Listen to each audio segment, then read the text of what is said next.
यो प्रस्तावको पक्षमा हुने मान्य सदस्यहरूले हुन्छ भन्नुहोस्। यसको विपक्षमा हुने मान्य सदस्यले हुन्न भन्नुहोस्। हुन्न भन्ने आवाज सुनिएन।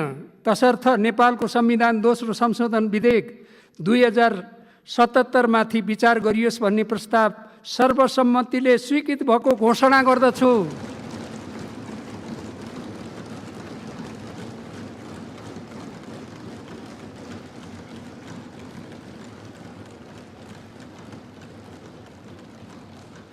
मेरो अनलाइन टिभी।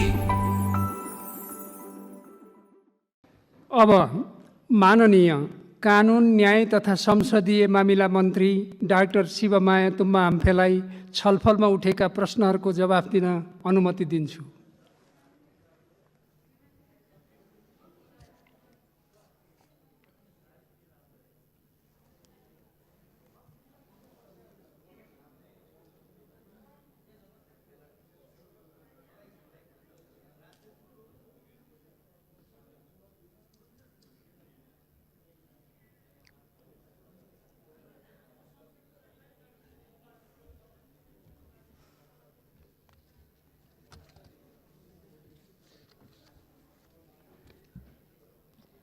सम्माननीय सभामुख महोदय, नेपालको संविधानको दोस्रो संशोधन 2077 को विधेयकका सम्बन्धमा छलफलमा भाग लिनुहुने सम्पूर्ण माननीय सदस्यहरूलाई सर्वप्रथम सम्माननीय सभामुखको मार्फत धन्यवाद दिन चाहन्छु।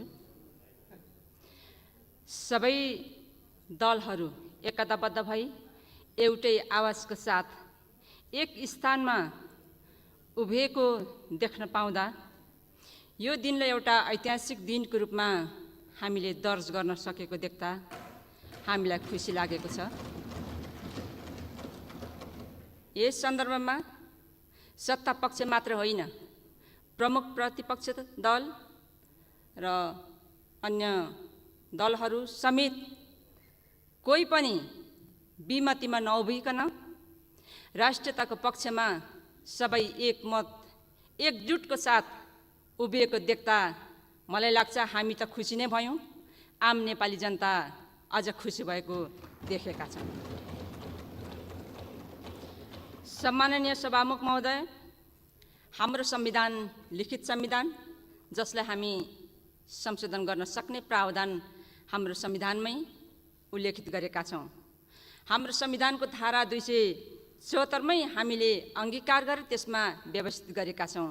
सोही अनुसार हामीले हाम्रो संविधानको धारा 274 को उपधारा 1 मा व्यवस्था भएको जुन व्यवस्थामा नेपालको सार्वभौमता, भौगोलिक अखण्डता, स्वाधीनता र जनतामा निहित सार्वभौम सत्ता प्रतिकूल हुने गरी कुनै पनि संविधानको धारालाई चलाइने छैन भन्ने कुरा नै व्यवस्था गरिएको छ।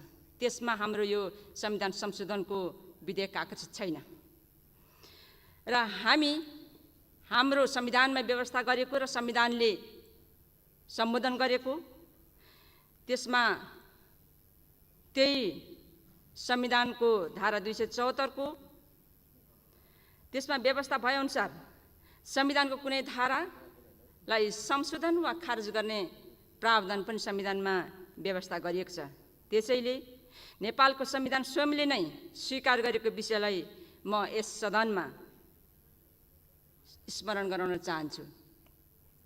नेपालको संविधानको उक्त संवैधानिक व्यवस्थालाई आत्मसात गर्दै नेपालको संविधानलाई दोस्रो संशोधन गर्ने उद्देश्यले नेपाल सरकारले प्रतिनिधि सभामा यही 2077 जेठ 18 गते नेपालको संविधान दोस्रो संशोधन 2077 को विधेयक प्रस्तुत गरेको यहाँलाई जानकारी नै छ र हामीले यस सन्दर्भमा यस प्रतिनिधि सभामा आज हामीले सम्पूर्ण जो यस छलफलमा सहभागी बन्नुभएको माननीय सदस्यहरूले गहन रूपले आफ्नो राष्ट्रियताको बारेमा, आफ्नो मुलुकको बारेमा, मुलुकको भूभागको बारेमा आफ्नो कुराहरू राख्नु भएको छ। यस ऐतिहासिक छलफलमा भाग लिएर माननीय सदस्यहरूले नेपाल सरकारप्रति थप ऊर्जा साहस प्रदान गर्नुभएकोमा म यहाँलाई धन्यवाद दिन चाहन्छु। यस सन्दर्भमा अर्थात् हामीले यसमा विधेयकको रूपमा यहाँ पेश गरिरहेको अवस्थामा हामीले एउटै मात्रै कुरालाई अगाडि सारेका थियौँ। हाम्रो नेपालको जुन नक्सा, नयाँ नक्सा हामीले अर्थात् नेपाल सरकारले निर्णय गरेर अगाडि सारेको थियो, नक्सा प्रकाशन गरेको थियो, त्यो नक्सामा समेटिएको भूभाग, हामीले त्यो भूभागलाई हाम्रो नक्साभित्र अर्थात् नेपालको नक्साभित्र त्यो भूभागलाई समेट्दै त्यो नक्सालाई हामीले आफ्नो निशान छापभित्र इङ्गित गर्न निम्ति यस विधेयकलाई यसमा यहाँ प्रस्तुत गरिएको थियो। र हामीले हाम्रो निशान छापभित्रको पनि यो नेपालको नक्सालाई मात्रै चलाएको छौँ भन्ने कुरा यहाँलाई थाहा भएकै छ।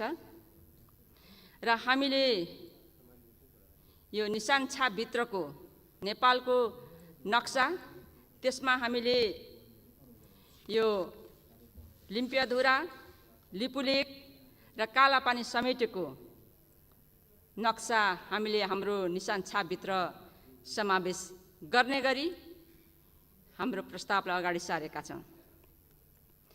र यस सन्दर्भमा हामीले अर्थात् यहाँ माननीय सदस्यहरू धेरै महत्त्वपूर्ण कुराहरू उठाउनु भएको छ, धेरै विषयहरू उठान गर्नुभयो। त्यसमध्ये पनि हामीले आज प्राथमिकता दिएको र हाम्रो विधेयकको मर्मलाई बुझेर त्यसमा केन्द्रित भएर यहाँले छलफल गर्नुभएको छ। यद्यपि यहाँ केही कुराहरू पनि आएका थिए र त्यसमा नेपालको संविधानसँग जोडिएर केही कुराहरू छलफलमा आएका थिए। त्यस्ता विषयवस्तुहरूलाई पनि आगामी दिनमा हामीले छलफल गर्ने अवस्था त छँदैछ। र अन्तिममा यहाँहरूलाई म के भन्न चाहन्छु भने आजको दिन हामी नेपालीहरूको निम्ति महत्त्वपूर्ण दिन, जसले लामो समयसम्म हामीले हाम्रो भूभाग हाम्रो नक्साभित्र समेट्न सकेका थिएनौँ। आज समेट्नको निम्ति र हामीले हाम्रो संविधानभित्रै, संविधानको जुन निशान छापभित्रै इङ्गित गरेर संविधानले चिन्ने गरी यस नक्सालाई अगाडि बढाउने कामहरू गरिरहेका छौँ।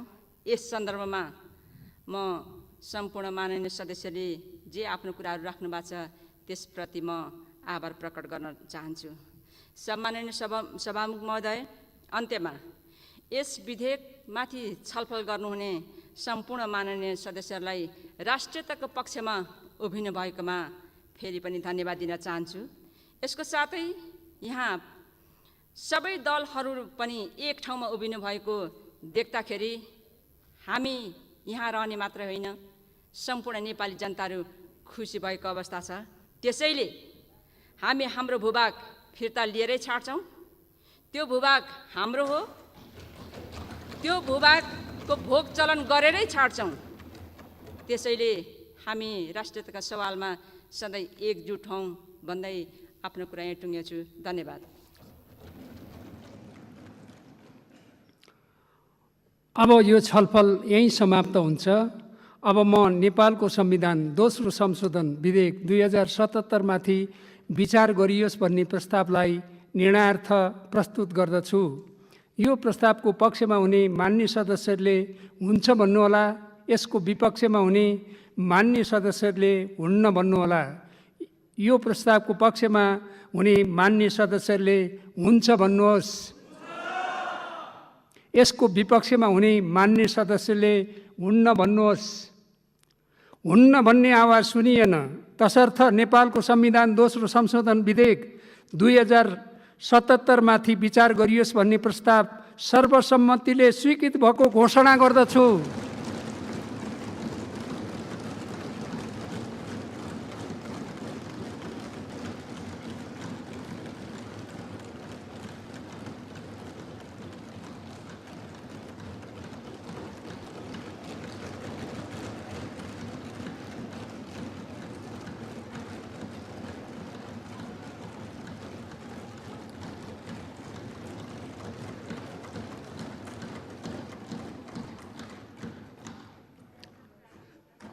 मान्य सदस्यहरू, अब प्रतिनिधि सभाको अर्को बैठक 2077 साल जेठ 28 गते बुधबार बिहान 11 बजे